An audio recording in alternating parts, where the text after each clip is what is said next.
ahli surga masuk surga. Tahu antaranya sampai mana? Tahu antaranya sampai mana? Kata Rasulullah sallallahu alaihi wasallam, laban bulu ribu saf. Laban bulu ribu saf. Posisi kita di mana kira-kira? Posisi kita di mana? Ahli saf pertama, golongan pertama masuk surga. Sering telat, terakhir. Nunggu 80 saf itu, 80.000 saf kapan selesai? Setelah 3 kali Rasulullah doa khususan untuk ahli saf pertama, ahli saf yang kedua sedih. Ya Rasulullah, saf yang kedua. Rasulullah sayang kepada mereka. Udah, saf yang kedua.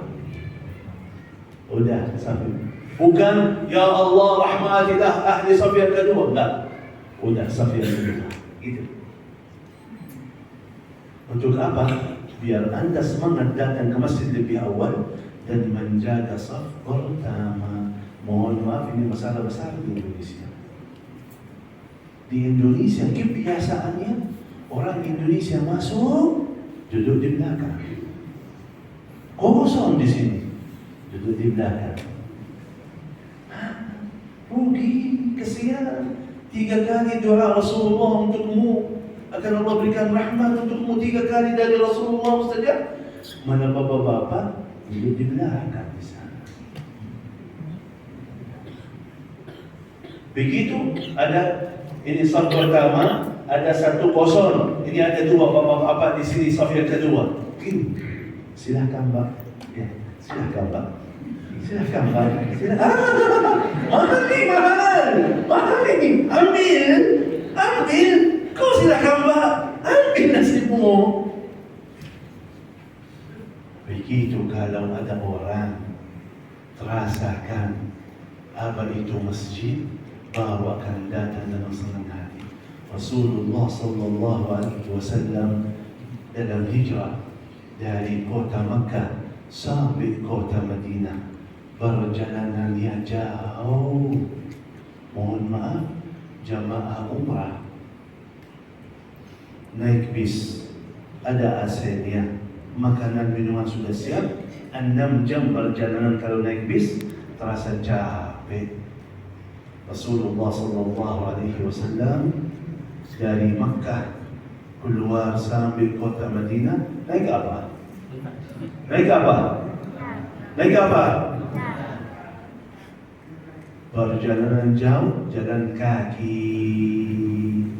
Baru dapat unta dalam perjalanan, dapat unta. Tapi awalnya keluar dari Makkah jalan kaki. Begitu sampai belum masuk Madinah. Sampai mana? Quba. Yang sekarang ada masjid Quba. Langsung capek, perjalanannya jauh, padang pasir. Masuk Quba, udah mau istirahat. Amalan pertama bangun masjid. Jadi masjid Quba. Biar faham, ya, apapun kesibukanmu, apapun kecapeanmu, jangan sampai tinggalkan masjid. Begitu langsung masuk Madinah, dari Quba masuk Madinah, langsung amalan pertama bangun Masjid Nabawi. Semua ini untuk apa? Semuanya untuk apa? Biar kita faham kemuliaan masjid. Anda ingin jadi hamba Allah yang mulia, silahkan ambil kemuliaanmu dari rumah Allah di sini. Ingin berkah, di sini tempatnya. Ingin lancar, di sini tempatnya. Kata ulama, saking salat kita lancar, kehidupan kita lancar, dunia kita lancar, akhirat kita lancar. Yang jaga salat, yang ma'murkan masjid sampai Allah Subhanahu wa taala membedakan, ya, mungkin kali ini ada kesulitan, ada kecapean, salat di rumah. Ya, gak apa-apa karena lagi sakit. Tapi walaupun sakit, walaupun capek, gak mungkin pahalanya sama. Salat di masjid bersama jemaah lebih baik 27 derajat daripada salat di rumah. Banyak mohon maaf, banyak faham berarti boleh salat di rumah. Tak boleh. Tak boleh. Banyak faham, sudah berarti boleh salat di rumah. Tak boleh. Itu kalau seandainya ketiduran, kalau seandainya sakit, jadi dipaksa salat di rumah. Ada alasan, ada uzur. Buktinya datang satu orang buta matanya, rumahnya jauh dari masjid, perjalanannya gak bagus, datang satu hari, ya Rasulullah, inni rajulun dharir, aku buta mata ini. Dan tidak ada yang mendampingi saya datang ke masjid. Tidak ada. Apakah boleh salat di rumah? Kata Rasulullah SAW, ya boleh aja. Boleh aja. Begitu dia mau pulang, dipanggil lagi. Sini. Apakah dengar azan atau tidak? Ya, saya dengar azan. Salat di masjid. Dengar azan? Ya, saya dengar azan. Salat di masjid, kata Rasulullah. Buta matanya. Gak ada yang dampingi, gak ada yang hantar. Harus, kata Rasulullah, harus ke masjid. Ada sekarang, mohon maaf, kita sehat walafiat, matanya ada, berjalanannya lancar, malah malas ke masjid. Rugi. Allah Subhanahu wa ta'ala tidak butuh salat kita, tak butuh salat, tak butuh ibadah kita. Cuman Allah tahu kalau kita bebas tidak akan ibadah taat, harus dipaksa. Sekarang mohon maaf, anak kita sekarang, kita capek, mohon maaf, bangunin anak kita sekolah, anak kita gak mau sekolah. Kirim anak kita ke pesantren, anak kita gak mau pesantren. Kenapa begitu, Pak? Kenapa begitu? Kita paksa anak kita sekolah, kita paksa anak kita pesantren. Kenapa? Apakah karena kita benci atau sayang? Sayang. Karena dia belum tahu maslahat dirinya sendiri. Kita diarahkan, walaupun dipaksa. Allah Subhanahu wa ta'ala sudah tahu. Sudah tahu. Manusia itu bodoh. Gak tahu maslahat dirinya sendiri di mana. Karena itu dipaksa amal saleh diwajibkan biar anda masuk surga, biar anda dapat ampunan Allah, biar anda yang dirahmati oleh Allah, biar anda dapat kemudahan dalam segala urusanmu. Di sini. Mau tidak harus salat. Padahal kalau salat atau tidak salat bagi Allah terserah.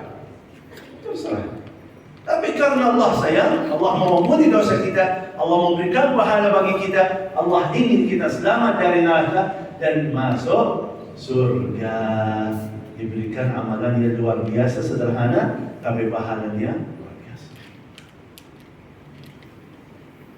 Bapak Ibu yang dimuliakan Allah Subhanahu wa ta'ala,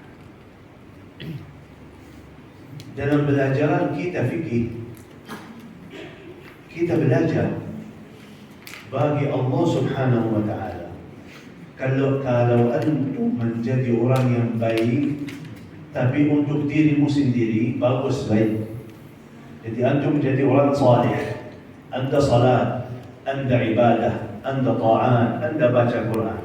Di posisi Allah baik sekali.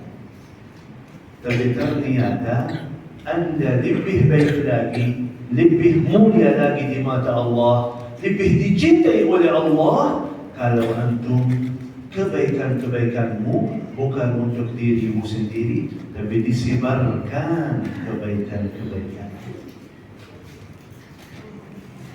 Contohnya seperti apa? Contoh, bersabda Rasulullah sallallahu alaihi wasallam, tolong fokus hadis ini. Bersabda Rasulullah sallallahu alaihi wasallam, la an akhruja ma'a akhi fi hajatin lahu khairun min an a'takifa fi hadzal masjid shahra. Bersabda Rasulullah SAW, kalau saya keluar sama saudara saya untuk memudahkan atau selesaikan urusannya, bantu dalam hajatnya, lebih baik daripada aku iktikaf di masjid aku ini, Masjid Nabawi ini. Lebih baik pada saya iktikaf 1 bulan. Sebentar, setengah jam, 1 jam, aku jalan sama tetangga saya, sama teman saya, dia lagi ada urusan, dia bisa urus sendiri. Aku dampingi mereka, aku memudahkan. Dia ada urusan di kantor di sana, aku ada kenalan di kantor di sana, ada keluarga di kantor di sana. Aku hantar, memudahkan urusan beliau, aku bantu mereka. Lebih baik daripada 1 bulan iktikaf di Masjid Nabawi. Ya, salat 5 waktu, salat tarawih, salat tahajud, khatam Quran berkali-kali, zikir selama 1 bulan, iktikaf di Masjid Nabawi, ibadah semua itu yang anda isi selama 1 bulan dalam Masjid Nabawi. Sekali aja anda bantu saudaramu memudahkan urusannya, lebih baik di mata Allah daripada iktikaf 1 bulan.